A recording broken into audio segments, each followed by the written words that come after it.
I walked into my tiny apartment after my divorce, sat on the floor, no furniture, and thought, how the hell did I get here? Most women I work with think manifestation is just positive thinking. But let me tell you what actually works and how I shifted my reality from struggle to success. After my divorce, I felt like I had lost so much. I felt like I had lost so much and put a lot of time in. I went from living this beautiful lifestyle, beautiful home, to this 600, it might have been 800 square foot apartment. I barely had anything. And I remember thinking, this isn't how my story is supposed to be. And so for a while, if you've ever been through a divorce, you may understand this. You get into that survival mode. There's so much going on that you're just trying to get through the moment, get through the process.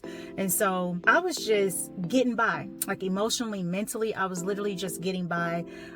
Sometimes I felt unworthy of more. I felt sad. I felt guilty. And some of it was I was afraid I was never going to rebuild my life, especially because I had all these people in my ear telling me, how you going to ever have a lifestyle like that again? You were so lucky. How could you give that up? Right? So you got all this negativity or doubters in your ear when you're already in a vulnerable state. So I was contending with that. But let me tell you, I made a decision.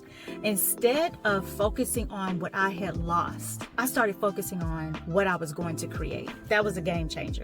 I created a vision board. I pulled pictures of exactly what I wanted in my dream home, how I wanted to feel and all of that. I wanted to know, I wanted to have the feeling at that moment of what it would be like to walk through my doors. And so I created that with my vision board. Then I took it a step further and I scripted my ideal day, how I wanted to be when I had my home, where it was going to be. And I imagined every detail as much as possible as if it was already mine. I felt it all the way to the core of my being. And this is where most people get it wrong. They think manifestation is just about thinking positive. That's what they think. But it's about something so much deeper than that. Let me explain it to you.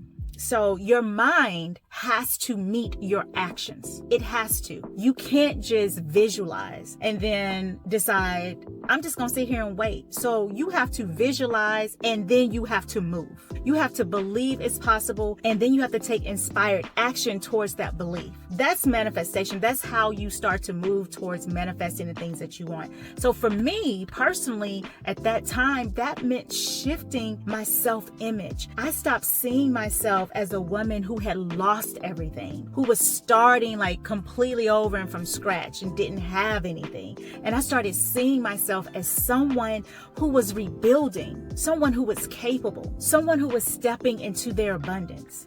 And within a year, and this was the goal, I may have it written down somewhere. If I do, I'll find it and share it.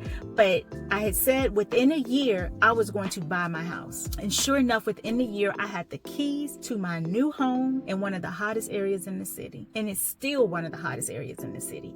And so what I want to tell you is that your circumstances don't determine your future. Your mindset does. If you want to manifest something, you have to first believe it's possible. Then take aligned, inspired action. You have to do that. And stop saying, I don't know how it's going to happen.